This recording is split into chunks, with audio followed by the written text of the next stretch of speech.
Hi there and welcome back to the next instalment in your DIY wedding flowers class. So I hope you're enjoying things so far. Don't forget that at any point you can ask a question directed at the video, so you can leave a comment under the videos, you can post any photos you like, you can start your own question. So please do use the group as much as you'd like to.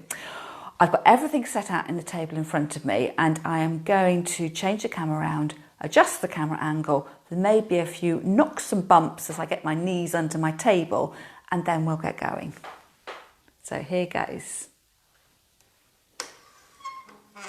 That has worked, I think. Okay, I'm just going to move it to one side, get my knees in. You'll probably hear my kitchen chair scraping a little bit. I'm just leaving the camera on that poster in the hope that when I come and finish the video, that I'll get the option of choosing this image so that... And here is the postman again. It must be this time this week. I ought to remember that. I'm going to let the dog bark because I don't want to stop the video and have to start again. So the dog will stop barking in a moment. And then we can continue. Apologies. I know the time that I would have rushed to the front door, the postman would have gone. I think that is probably, oh gosh, the perils of owning a dog. Apologies. What I'll do when I finish the video, I will leave a little note to say where to skip to so you can avoid this dog barking bit. I think she's gone quiet now. Oh no, this is awful. Apologies, ladies. I think all has gone quiet. So I'm going to shuffle in again. I should have been shuffling while I was doing that. The tripod has got 3 legs and I just need to work out how I can get to my work area without knocking all the time. So I think that is fine. So I'm going to get rid of my little poster. So hopefully Facebook would have picked up on that and introduce you to today's materials. So I have got some roses. I have got a bunch of little add-ons. So starting off with my leaves, I can wire up my leaves the same way as I did for my carnations and add them in. I am using for practice just what I've got in my garden. So you may have other things in your garden you can use, and when you come to do your wedding proper, you can of course be choosing your specific greeneries that you like to use. I quite like the bay leaf. It's not too big, and if I pull off the leaf of the rose, it's quite similar in shape to the rose. I would never use the rose leaf as the greenery to go with your buttonhole because it will just flop. So bay is quite a good substitute, but the more mature the bay is, the longer the leaves become, and you may find that they are too long and thin, in which case you might like to use salal. That's S-A-L-A-L, and that is a really good substitute for a rose leaf. So I've got some greenery there, and then I have got some extra bits and bobs because I know Joan was asking what else you could add into your buttonholes to make them a little bit bigger, a little bit more impressive, or just to zhuzh up. So if I get rid of those busy bits, these are the buds from a laurel hedge. So they fell into my pocket when I was coming back from my exercise class this morning. I have a few tufts of conifer, so that gives a really good contrast to the smooth, leathery ivy and bay leaves. I've also picked choisia. So this grows in my garden, and I picked it because of the buds again. I thought they were quite interesting to look at. So if I decided to use those, I would pinch all this off. Now, lots of things to think about when you're planning your wedding flowers. Number 1 is what your bride wants, what colour scheme you're going for, and also the scent of things. So whereas my bay leaf smelt quite nice, choisia is renowned for smelling a bit like cat pee. So so you may not want to use it. So I'm using this purely to show you how you can introduce other forms and textures into your buttonholes. Rosemary, I quite like using rosemary. Rosemary is for remembrance. So if you have somebody in your wedding party that is no longer with us, your grandparent, a favourite aunt, a godparent, it's quite nice to tuck some rosemary in. It's a lovely scent, but it also symbolises remembrance. Here I've got a little bit of, I think this is cotoneaster from the garden. And then wax flower. Now I'll have to see how this holds up. I got this wax flower, it must be 5 weeks ago now, so it deserves to be on its last legs, but I thought I would give it a go and just to see how it worked out. So when you're doing your practice, so I would say you need to practice your wedding flowers. You don't need to have to do every single thing, but you should be practicing your techniques. So when you are practicing, you don't need to spend a lot of money. It's about what you can find out and about. And my roses this morning, they've come from the supermarket. So I don't know how much they were, probably £3 for 12 roses. In fact, I think there's only 11 roses there because I found a head wrapped up in the wrappings. So those are my flowers. So you do not need to copy what I'm using. I'm just using these for inspiration and to show you what you might be able to salvage in your garden and be able to use. So I'm just going to put that greenery out of the way. I'm going to dry my hands. I do find if you've got wet hands, it's really hard to do your wiring. So I've got a napkin on my hand. I'm drying my hands all the time. So I've got my tape again. So you can get different kinds of buttonhole tape. This is the plasticky kind. You can get one that is brown as well and more papery in texture. It looks more like crepe paper. So that's the one I've got. I've got my wires to one hand as well. So here I've got 3 lots of wires. I have got my slightly thicker wires, which are probably a 0.70 wire. I've found now my 0.56 wires. So you'd need to decide when you come to do your wiring your rose, which weight wire you like. Maybe that the 56 is too loose and your rose isn't supported, or it may be the 71 is too stiff and it's just over supporting your rose. So I'm going to use both here so I can show you what the difference is, and it may be that it's imperceptible difference, but at least you'll know. And then the silver wires, which are called rose wires. I've also included some pearl-headed pins. So when I make my buttonholes, I always put a pin with it so that I know that each buttonhole has been made and it does have a partner pin, so you're not searching for pins all the time. So what I will do first is I'll show you how to wire up your roses, and I'll take that quite slowly, and then I will wire up my greenery, and I'll do that a little bit faster because we have covered that in the first video. And then I will wire up all my exciting textural pieces, so you can see how I'm having to adapt on the hoof really the wiring techniques so that each individual piece of plant material has a wire. So as you're watching this, I shall test you and I will say, can you remember why we wire materials? You don't have to make wired buttonholes. There is the fashion at the moment for the little posy type of buttonholes on natural stems, but can you remember the reasons why we wire buttonholes? So leave me your answers in the comment. It'll be a really good refresher. I'm just getting rid of the little bits of green out of the way, and let's get started. So my rose, the stem has been recut, it's been sitting in water, and it is fully rehydrated. So this will be the last time that the rose is physically in water. And the fact that I'll be taping the rose means I'll be sealing in what moisture is there. So I'm going to cut the rose head off. I like to cut it off.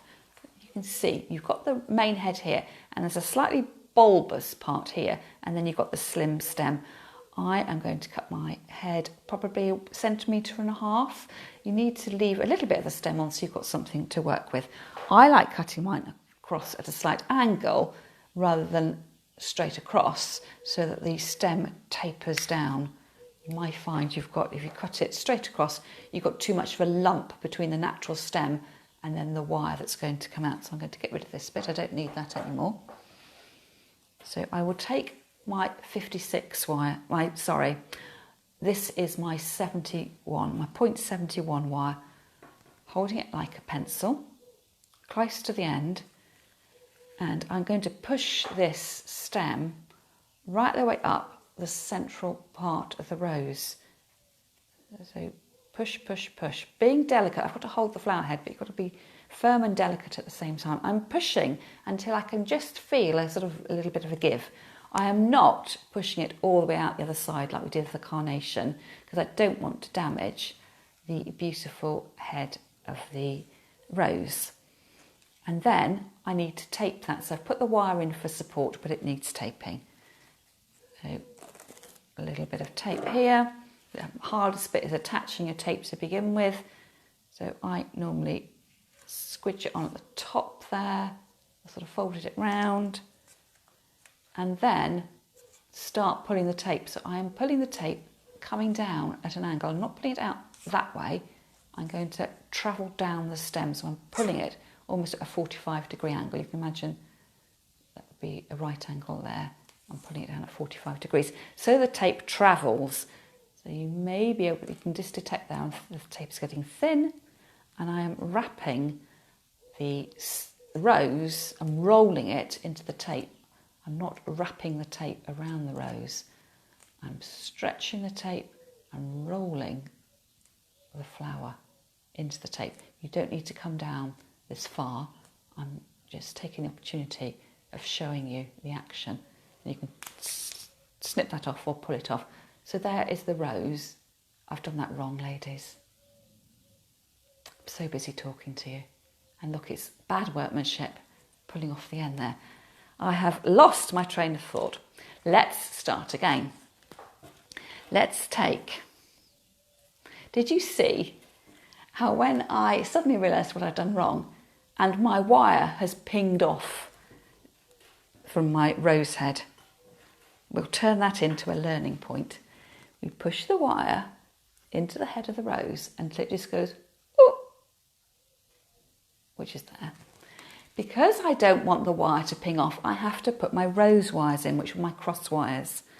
So I will take off 2 of the really thin rose wires, come right down to the end, hold my stem, and I am pushing this wire straight the way through. Can you see there? That's gone from one side to the other. It doesn't have to be dead straight, but you're just going through.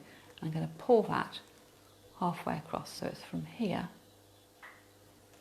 out to here. I'm then going to twist my rose round so that the wire's coming towards you. Take my second rose wire and push that in the other way. So I'm creating a sort of crosshair of rose wire.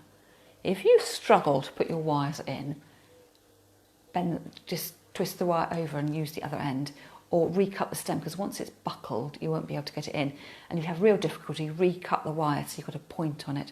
So perhaps if I hold that there, can you see I have got 4 wires? 1, 2, 3, 4. And then I will draw all these wires down so they're running parallel with the main stem, and then take just one of the wires and wrap that round. That's once, twice will be enough, perhaps 3 times, but I'm not wrapping all the way down because I want everything to be streamlined and as lightweight as possible. So those rose wires have done their job. They are holding that wire into the flower head, so everything will be secure. So I'm going to take those wires up here with my scissors, cut them away. I don't need them anymore, they've done their job, and smooth them down. That is when I start to tape. So I take out my tape. I'm going to start quite high up. I'm not quite sure you can see. I will take some photographs afterwards. So I want to cover up these silver wires here. So start quite high up and stretching and twisting. Stretch and twist, stretch and twist. And I probably only need to go halfway down. And if you were really being cost conscious, you could cut this excess wire and use that for your next rose. Up to you entirely. So that is the way that you would wire a rose. So we'll do a quick recap on the ivy leaves. So perhaps I'll go for a couple of ivy leaves and a couple of the bay leaves.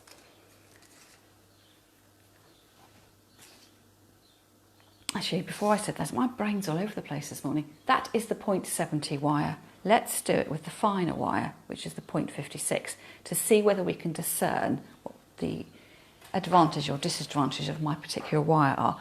Now, you will need to, as I say, try this. My roses aren't particularly big. If you've gone for a bigger rose, you may find you'll get more of a difference between the two. So exactly the same. Into the middle until you can start to feel a bit of resistance. Take 2 rose wires and push those in. So find in the end. Make your crosshairs. And the other wire as well.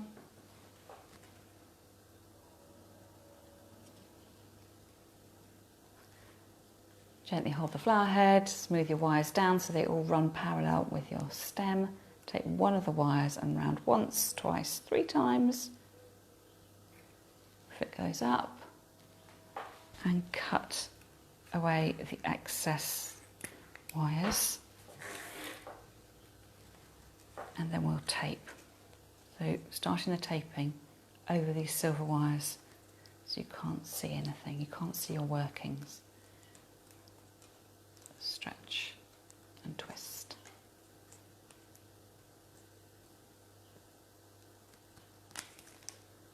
Okay, actually you can see there, I don't know if you can tell, I've pulled my tape a little bit too thin over the wires there so I can go back in and repair that. So if something goes wrong, it is easy to repair and adapt. If you do think you're going to be a bit nervous and a bit heavy-handed when you're making your buttonholes, you can always add in, make sure you order enough roses to allow for mistakes. So there we have it. I'm going to cut the excess off there as well, just so I don't get stuck down with my long wire. Can you discern the difference between, so this is the 0.56, I'm holding it gently and it seems to be holding up quite nicely. The flower head isn't so heavy that it's nodding over, so that works quite well. And this, I can just feel it feels slightly firmer. So I would say, based on the size of these roses, which aren't particularly big, that a 0.56 wire would be okay.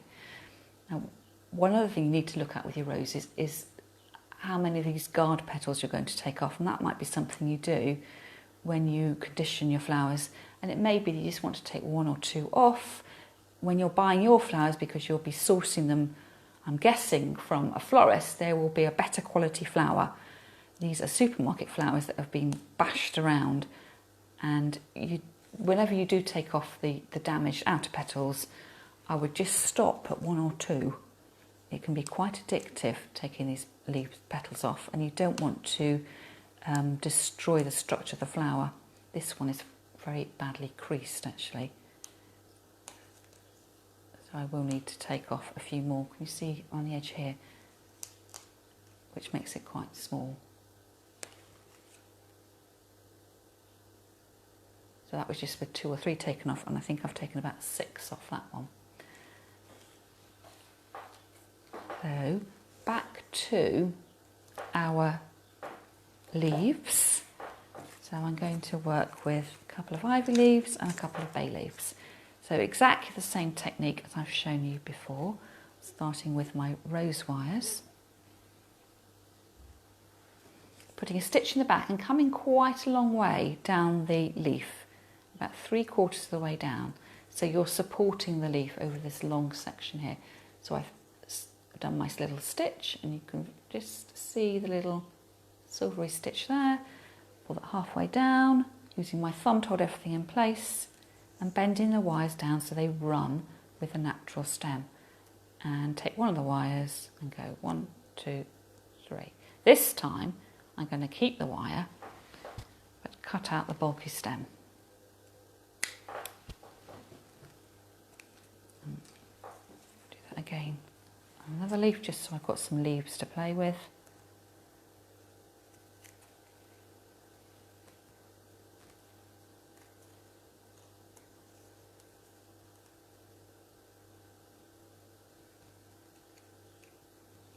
Again, you can pinch that out with your nail or a pair of scissors. So those are the leaves wired. I just need to tape them. And then the bay leaf as well, or whatever leaf you want. I purposely try to pick the smallest bay leaves so they don't overwhelm the other leaves. And coming in with a stitch. Exactly the same technique. Tiny little stitch there. Putting the wires down and wrapping them around. There's only a tiny little stem there. Wrapping them around that little stem.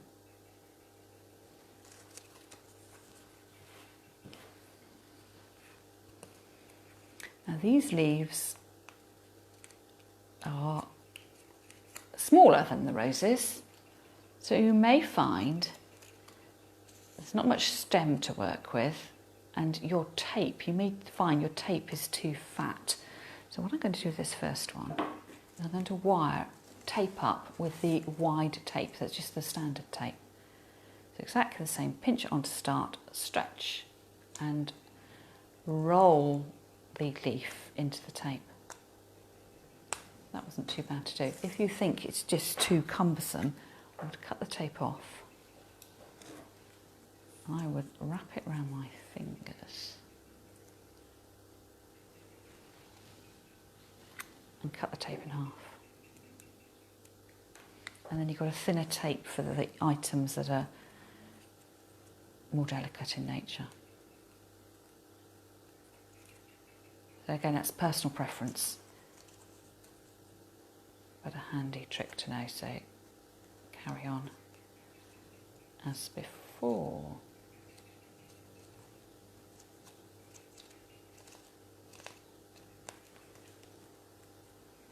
So you get into quite a routine with these. So when I make my buttonholes, I start wiring and taping my leaves first of all, and then my decorative bits and pieces, and I save the roses till last until I am ready to put the buttonhole together.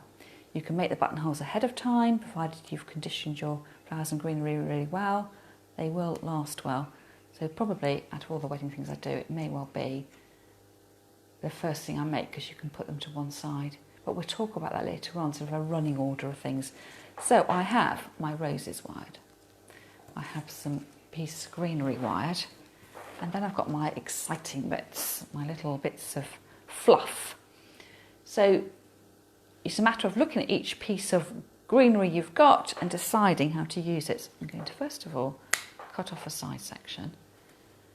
And I'm thinking I probably only need to use the top bit. How am I going to wire that up? Because the stem, although it's quite skinny, will be quite chunky in the context of making a buttonhole. So for this, I'm going to take my rose wire, because it's a nice light weight, it's not going to be too bulky. I'm going to turn the wire, you can see that I've done a sort of bend into it, and I'm going to hook that up over one of the branches here, the branch sections that goes over. Smooth it down with a natural stem and go round it. Put the wires up out of the way so I don't cut them, and then cut away the bit of stem that's no longer needed. So then I've got a nice bit of fluff that's supported. I'll do the same with my piece of Cotonou aster. Not quite sure how well this is going to hold up, but we're fingers crossed. Again, make a little hook. I saw some gyp for sale in the supermarket today, so that would be a little bit of fluff to add in. Over the edge there, around that natural stem. I don't need to cut anything off there because it's so short. Anyway,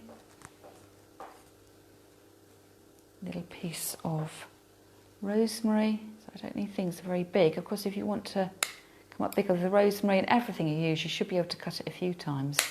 So you've just be careful how you cut. So that was the fluffy bit out at the top. But I've managed to get another piece, and you could get more pieces out of that.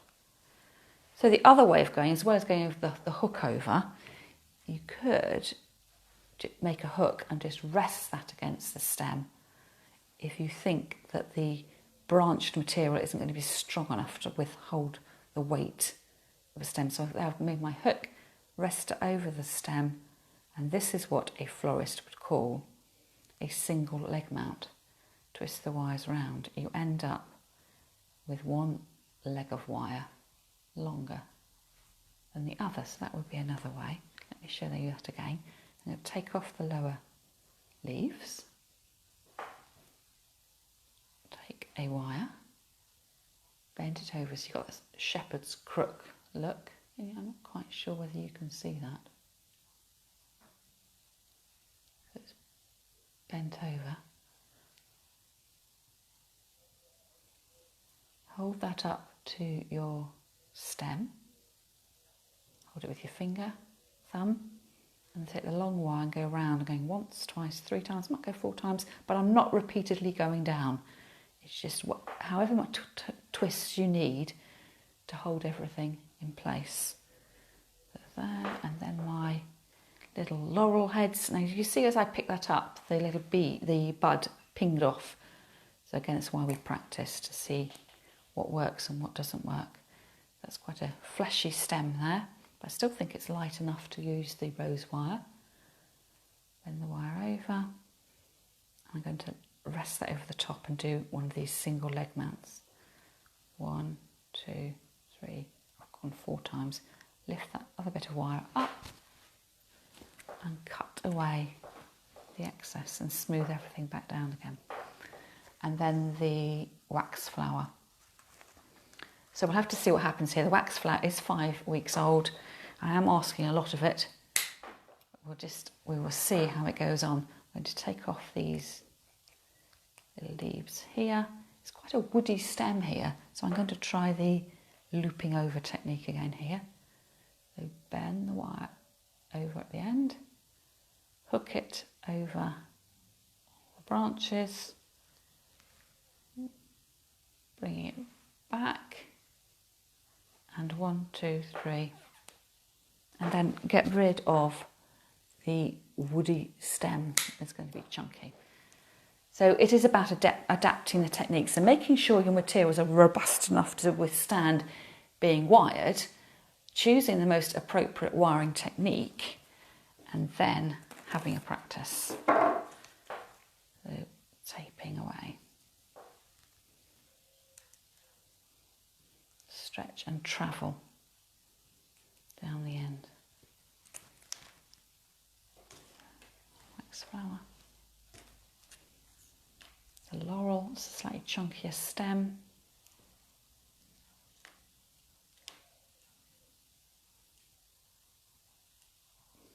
So you can see there, we're looking at the weight of the wire and whether it can support, and I would say that anything slightly thicker than that, of the laurel, would need a thicker, a more heavy wire. Just holding up nicely. It's got a bit of natural movement. It's not totally stiff, but it isn't flopping right the way over. And then onto the rosemary.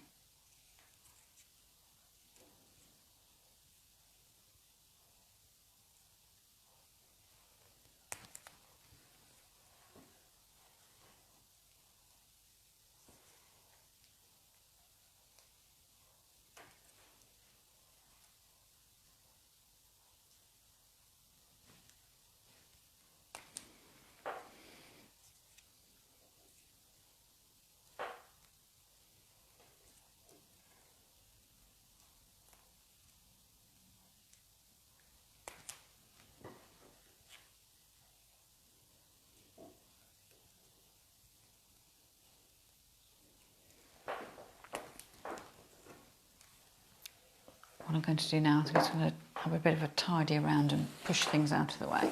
So we've got a clear workspace. I don't need my wires anymore. I will need to remember where I put my pins, so.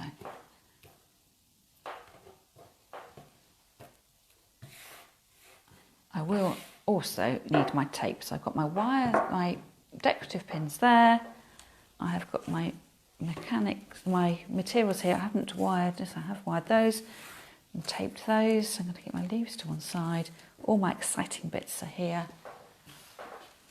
Just going to grab those and tidy around. My rubbish out of view. And then back to my roses. So we make this in the same way we did the carnation buttonhole. You have to decide what your look is. So you decide.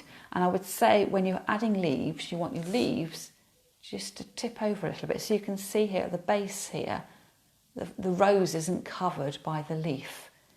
I'm not putting full body of leaf next to rose, which might seem the natural thing to do. Because when you turn it around, you can't see your leaf. So your leaf does need to travel up a little bit, which means you do get a bit of a gap down there. So I start to make this in my hand. So the warmth of my fingers is warming the tape and it will hold. If at any point you'd feel nervous that things aren't holding, you can take one of your wires and tie it round and just hold everything in place. And again, you decide what you want to do. So it may be that you just want that laurel's a bit big. Everything needs to be in scale. So perhaps I might come up, if that looks like the bigger leaf, I might have a piece of the bay, which smells lovely, and then start to fill out at the side. With the front leaf, that needs to come in, and you're bending it like that, which is the value of having your materials wired, because you can put it where it's going to go. So this starts to cover up the stem of your leaf. So you could tape that and finish that and just have really, really simple buttonholes. And it's your decision again as to whether you come all the way round. So I've got the leaf, I might come all the way round. You're guided by the look that you want and what your bride wants, and start to fill things in a little bit. Personally, I never come up that last side, but it's entirely up to you. So you would tape that off in exactly the same way that we taped the carnation buttonhole. But if you want to jazz it up a little bit, you could start to add in your other materials. So for instance, I could have my piece of laurel bud here. I'm going to slide that in at the front, and you nestle it down and make it look how you want it to look. So what I tend to do is, first of all, you've got to decide which components you want to add, but as to putting them together, I tend to do a sort of master buttonhole first of all to see what I want and make sure I've got the right number of leaves, make one, and then I go on a production line, and I don't put them all together at the same time afterwards. With the wax flower, I'm going to nestle that down right at the throat of the rose. It's a small, delicate flower, but actually it's visually quite heavy. I've got 1, 2, 3, 4, 5 little flowers on there, and they're forming the piece of, 50p piece, which is much bigger than the other items in my hand. So I wouldn't have anything that's too weighty or visually heavy coming out too far. You want to keep with your principles of flower arranging, which primarily, if you don't know what they are, your bigger stuff stays in the middle and you get smaller and smaller as you go to the outside. So I'm starting to add that into my hand. I'm wondering about putting my rosemary there, but then I'm thinking, oh, this is quite a busy little flower. It's a simple shape because there's lots of flowers there, it's quite busy. So to get the better contrast, I might lie it over here so you see it sort of silhouetted or against the ivy leaf. So just to think about what you're putting with. You want contrast in your little buttonhole. And how much you put in depends on how much you can hold in your hand and what the look is. So if your bride wants a really simple look on the day, I wouldn't be overdoing things. But if she wants a really full, blousy look, you can put in as much as you want. There are no rules. The rules are there are no rules. Put that on there. So how many stems have I got in there? I've got my 3 pieces of greenery. I've got my piece of cotoneaster, that's first 3, and then the greenery here, so I just count them. 1, 2, 3, 4, 5, 6, 7, 8, 9, plus the rows. I've got 10 items in there. And hello, I'm guessing it's Vanessa watching. Hello, Vanessa. Leave me a comment, Vanessa. Ask a question. You'll be very welcome. So that is a sort of souped up buttonhole. I am holding it. I haven't taped it or anything. But because of the warmth of my hand, I can put it down and it doesn't totally fall apart. My last leaf fell off the end. But if you felt that you weren't confident enough in holding it, you don't have to show that you can hold it in one hand. You may feel that you might want to take a rose wire just to hold everything in place. So I'm taking that wire round and I will twist it, and I will show you this when my hands get out of the way. So it's just held, it's not going to fall apart. So I'm not worried now. It's not a competition. You don't have to see, you know, how many bits of material. Oh, it's Joan watching. Hello, Joan. So I've got everything down there. You've got all these shaggy bits down the side. So take my tape and cover up, coming as high as I can up on the underside of the buttonhole and working my way down. So I'm pulling the tape out. I am rotating the buttonhole into my tape and coming down. I am keeping my wires. All those 10 wires are running parallel to each other because I want it to be as slimline as possible, and I don't want to see any tapes crossing. And that is all held together. So I will take some photographs from the back. I can see a tiny bit of tape there that shouldn't be showing, so I can go back in and cover that up. So I can't see any of my wires showing now. You will see, the light's not very good, you'll still see the wires on your leaves, and you may well see some other wires in other places. And remembering, of course, that no one else apart from you is going to look at the workmanship. It just needs to be really robust. And if you can bear it, you know, you need to shake it. And if things are looking wobbly and loose now, you need to adapt your technique and have another practice. So that's the good thing about practicing. Have a bit of a wobble. It's got a nice shape on there, so you want to make sure it sits nicely on the lapel. But that is what it looks like at the moment. We're nearly finished. Oh, that's great, Joan. I hope you like that. It is inspired by what you've shown, the picture you showed me. Remember, your picture came up much higher as well. So again, you're the designer and you decide what you want it to look like. And it's just a matter of choosing what components you put together and then adding them in. So once you know how to do it, it's easy. Naturally, I would say that. But you can watch back and see how I've wired each of the individual things, and just gives a bit more of a contrast. So I might, for instance, if I was doing this for a wedding, I might give this to the groom, and depending on the other people in the party, the wedding party, I might put less and less materials in. So I might have the groom looking really fancy, possibly I might do the best man the same, or I might take out some of the flowers, and then the time I got to the father and perhaps the grandfather, it may well be there was just a bit of sprig of something in there. And if you were doing them for the guests in general, I would probably just give them the rose with the greenery around the edges. You then need to decide how long your stem is going to be. And I know, Joan, we've discussed this. It is down to personal preference. So I'm not going to be a great deal of help to you. And my personal preference is, can you see I've got that ivy leaf to curl back? Is I don't like too much showing under the natural ivy leaf. So my inclination is to cut it about here,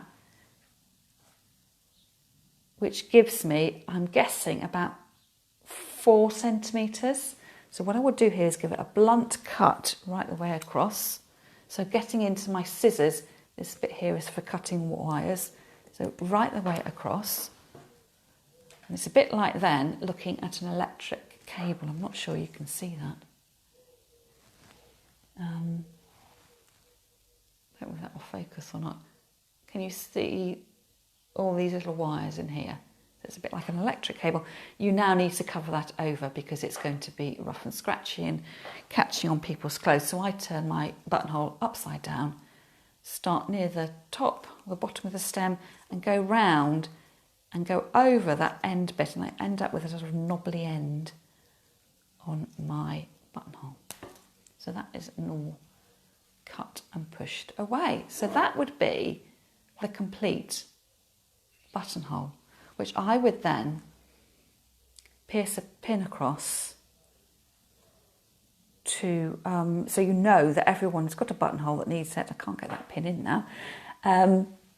And that they're not hunting around for pins. So I would present that in a box or a tray, and I would have them all lined up, and I would probably even put a name tag in, so especially if the groom's got the fanciest one, that the groom wears the one that was intended.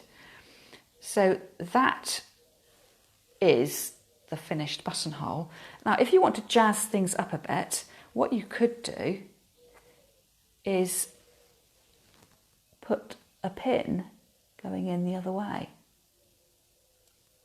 It's quite hard doing this. I'm trying to look through the camera to show you what I'm doing, whilst I don't think that's going to work. But what you can do is, I'm going to cut that a tiny bit shorter. So be careful of flying wires. If you want an extra little detail, take your pearl-headed pin and push it up the bottom. I think it is going to be easier to cut the wire down a bit. I can feel that's misaligned. So then you've got a nice little finish at the bottom. So you've got you've got white rose, and then you've got your little pin at the bottom, and then you've got the pin that you would have had for attaching. So that's just another little detail. And it depends again whether you can be bothered to do it. And if you're doing this for friends and family, perhaps you've got everyone round the table and it's someone's job to cut the pearl-headed pins in half and push them up the bottom. But again, that's an added extra, and you just may feel you just don't want to do it.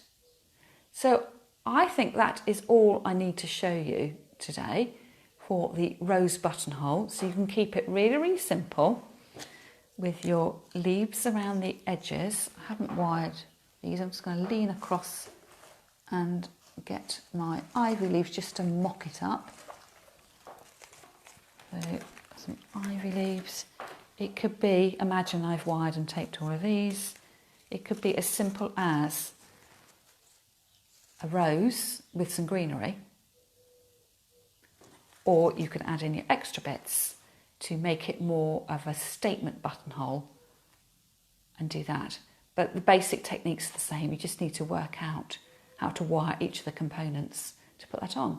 So I'm going to sign off now, and I will put in the description of the video, just let you know when the dog barking stops, so that you don't have to listen to 2.5 minutes of my dog barking at the front door. Next week I must remember to avoid the postie. So I thought the topic for next week would be colour. So I know, Joni, you've asked about the colour wheel. We will have, I will come in and chat about colour. So if you want a little homework task, is to think about what colour you might like for the wedding you've got coming up, and what colours would work with what other flower colours. So I shall leave it there for now. I'll take some photographs, post them into the group, and then you can take a good old look. So I will do all the ones that that you want to actually see, the underside of my buttonhole and things like that, so you can have a really good old look at that. So again, I think Vanessa is watching now. So hi, Vanessa. And if you've got any questions anytime, please do leave a comment. Come into the group whenever you want to. I will answer your questions as soon as I'm able to, but it won't be at the evenings or weekends. So that's all from me for now. Have a great day, and I'll catch up with you next week.